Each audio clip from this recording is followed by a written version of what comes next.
Hi everyone, welcome back to my kitchen. Today I'm going to show you how I make blue pea rice with US Calrose rice.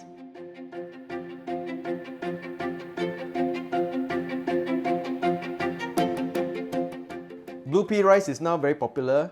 You probably know how it's made. You get blue pea flowers, you squeeze out the juice and then you color your rice. But today, I'm going to show you a brand new way of making it, which is easier and will result in a color that is more vibrant and more marbly. So today I'm going to show you how to cook rice so that it will come out nice and plump. We got some US Calrose rice. We've done a few recipes with this rice already, so you all should know what it is. It's a medium grain, a little bit less starchy than the jasmine rice. It's already polished, but it's got a little film outside of the rice kernels, which you have to wash away in order to get that really nice flavor and aroma. So I'm gonna just add some water to this. We're gonna gently massage the rice. So the rice kernels are just going to rub against one another and it's going to rub away all that outer coating. You see how the water is getting all starchy already? So be gentle, you don't want to break the rice kernel, although it's quite difficult to actually break it. We've given it about 5 rinse and now the water is nice and clear.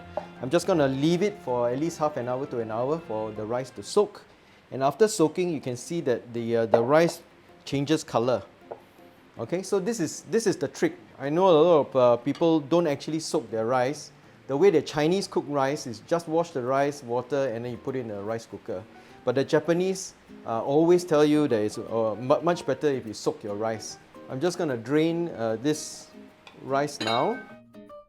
Now, the proportion of rice dry to water is, in terms of volume, 1.2 cups of water to 1 cup of rice. If you soak your rice, it'll be 1 to 1. If you don't soak your rice, then it's 1.2 to 1. So this is nicely drained. I'm going to put it into a pot. Of course, if you have a rice cooker at home, use your rice cooker. But if you don't have a rice cooker at home, you can use a pot like this. So I'm going to put 2 cups of water now. Okay, that's 1 and that's 2. When I was a kid, my mom used to tell me how to cook rice. Whatever amount of rice you have, you just put in the water until the water reaches about there and it's correct. But as you can see from here, the water is much less. Why? Because this is a medium short grain rice, not the normal jasmine rice. So the amount of water is different. Okay, so we need some pandan leaves. So we just knot our pandan leaf, put the pandan on top like that. Okay, I have here some extra virgin coconut oil. I use about 2 tablespoons per cup of rice. So there's 4 tablespoons here, 60 ml. Just throw that in. Just a half a teaspoon of salt. Cover. From the time that the water starts to boil till the time that the rice cooks is about half an hour. Once you see that the rice has absorbed all the water, turn off the heat and then just leave it.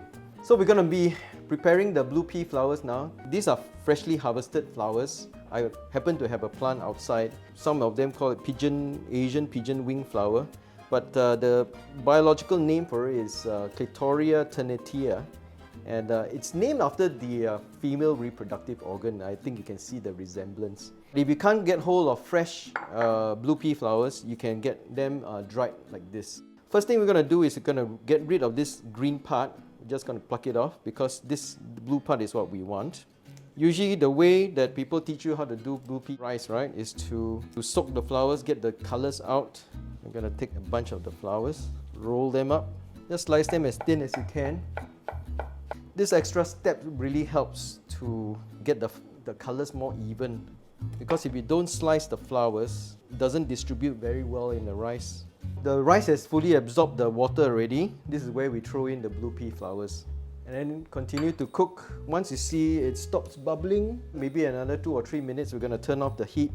Once you turn off the heat, wait for another 15 minutes and your rice should be ready. So you cook for 15 minutes, I turned off the fire and left it for another 20 minutes and now it's ready. As you can see, the color is so intense. You can smell also the pandan and the coconut aroma together with the blue pea flower, which has its unique aroma. It's not very strong, but it's there. You see the color is still inside the petal. So what you want to do is really just press and get that blue color out of the flowers, and then you gently mix. I'm gonna just put it here so they can see it clearer. Can you see how nice the texture is when you don't add too much water? Very important.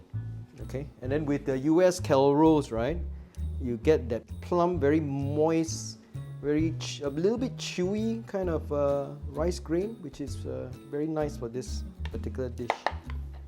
Okay, so to make ramen eggs, what you need are eggs. Bring in some water to the boil. You need to do this to the egg, right? This is the bottom, the rounded part of the egg. This is the pointed part. At the bottom part of the egg, there's a little air pocket here. So you want to use a sharp instrument like a thumbtack or something like that. You make a little hole at the bottom of the egg for that air to escape. Because if you don't do this and you put the cold egg into the hot water, the air bubble is going to expand too quickly and then your egg's going to crack. The other thing you got to do is to use a ladle like this and gently put the eggs inside quickly. Okay, and then set your timer for 6 minutes. Okay, so when the eggs are in the water like that, you want to gently just stir them around. If you just leave them there, the yolk is going to settle, right? And then the yolk is going to be on one side of the egg. So it's 6 minutes. Make sure you got your ice cold water ready, and quickly hot eggs into cold water. So you need to leave it in the ice water for at least half an hour until the egg whites cool down. My favorite, luncheon meat. So I always like luncheon meat with my Nasi Lemak, so it's something that I won't say no to. But I like to cut my luncheon meat into small little blocks so that it's easy to eat, you know. Okay, I'm just going to add some tomato ketchup, some chili sauce,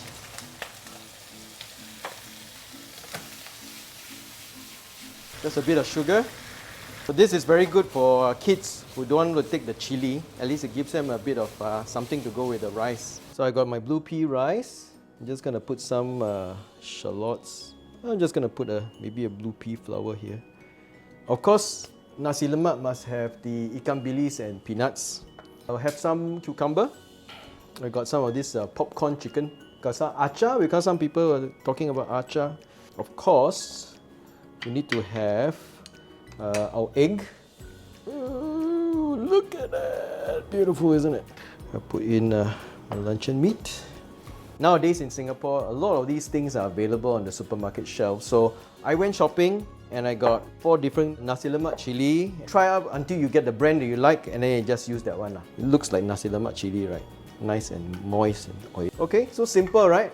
All you need to do is the rice, and then everything else you can just get off the supermarket shelf. Or you can cook if you want. You too can do this at home. Just make sure, remember to pick up some US Calrose rice. The farmers are very mindful of being sustainable, so they're using less water to grow their rice nowadays. It's very good quality, and it's actually at a very good price as well. Okay, now you go. Blue pea rice. Look at how beautiful the grains are. When you get the water proportion right, you cook it well, this US Calrose actually comes out really nice. You can smell that aroma. The texture is just nice and chewy, moist, clings together just a little bit like that, which is very characteristic of medium or short grain rice. Okay, so I'm gonna go and enjoy my Nasi Lemak now. So until next time, happy cooking.